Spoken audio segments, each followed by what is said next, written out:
গাইবান্ধা সদর উপজেলায় রঙের কাজ করতে গিয়ে বিদ্যুৎস্পৃষ্ট হয়ে রাকিব মিয়া নামে এক রং মিস্ত্রির মর্মান্তিক মৃত্যু হয়েছে।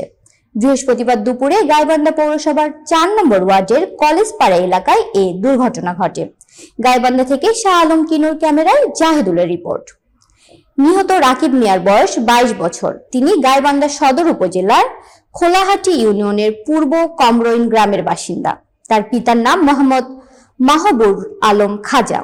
স্থানীয় সূত্রে জানা যায়, কলেজপাড়া এলাকায় মোহাম্মদ সুহেল রানা নামের এক ব্যক্তির দোতলা বাড়িতে রঙের কাজ করছিলেন রাকিব মিয়া।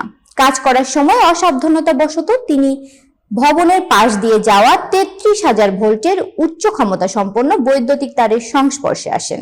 এতে ঘটনাস্থলেই তিনি গুরুতর আহত হন এবং সঙ্গে সঙ্গে মারা যান। খবর পেয়ে ফায়ার সার্ভিস ও পুলিশ ঘটনাস্থলে পৌঁছে নিহতের মরদেহ উদ্ধার করে। পরে ময়নাতদন্তের জন্য মরদেহ গাইবান্ধা সদর হাসপাতালের মর্গে পাঠানো হয়। এই ঘটনায় এলাকায় শোকের ছায়া নেমে এসেছে। নিহতের স্বজনরা জানান, তারা এই ঘটনায় আইনগত ব্যবস্থা নেওয়ার প্রস্তুতি নিচ্ছেন।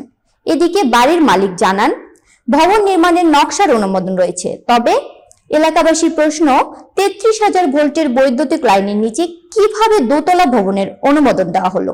এ ঘটনায় পৌরসভার প্রকৌশল বিভাগ ও বিদ্যুৎ বিভাগকে দায়ী করেছেন স্থানীয়রা।